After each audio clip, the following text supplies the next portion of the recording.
4 বছর ধরে পাওনা টাকা ফেরত না পেয়ে দেনাদারের বাড়ির সামনেই প্রতীকী অনশনে বসেছেন আলামিন নামের এই ব্যক্তি।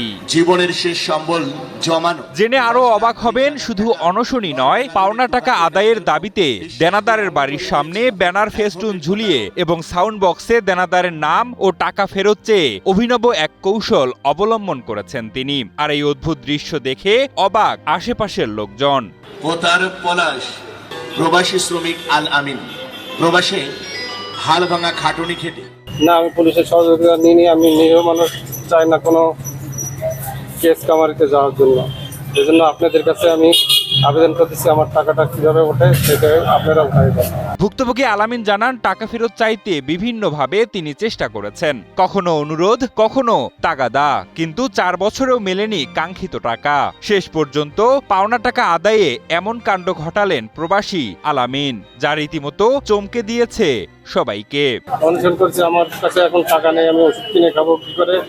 সেই জন্য আপনাদের কাছে আমার কাছে একটাই আবেদন, আমার টাকাটা কিভাবে ওঠে তার ব্যবস্থা করে।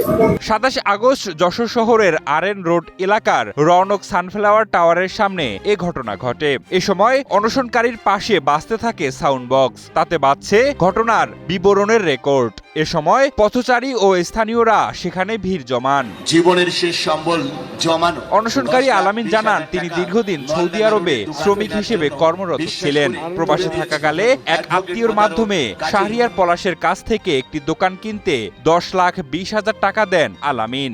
10,20,000 টাকার স্ট্যাম্প আমার কাছে আছে। উনিও বলছে যে উনি টাকা নিয়েছে। 20 বছর প্রবাসে থাকি। আমার বিআই আছে পাশে, বিআই বলছিল যে একটা দোকান বিক্রি হবে, সেই হিসাবে আমি টাকা পাঠাই।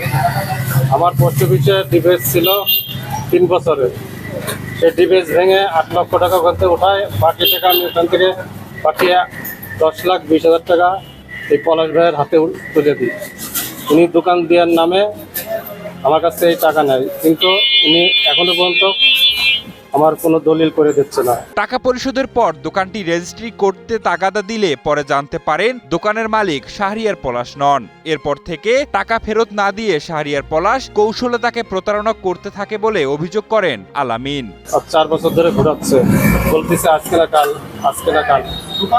তারপরে আমার জানতে পেরেছি যে এই দোকান তার না, তার শরীকের ভাই বোনের, তারা তার নামেও কেস করছে। এখন এই দোকান আমারে সে লিখে দিচ্ছে না, ডেলি আমারে ঘোরাচ্ছে।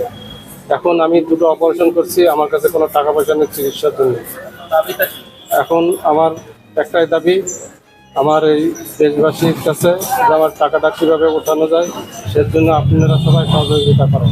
এক পর্যায়ে বাধ্য হয়েই মানুষের দৃষ্টি আকর্ষণ করতে এমন অভিনব প্রতিবাদের পথ বেছে নিয়েছেন বলে জানান তিনি। তবে এ বিষয়ে অভিযুক্ত শাহরিয়ার পলাশের সাথে বহুবার যোগাযোগ করা হলেও তাকে পাওয়া যায়নি।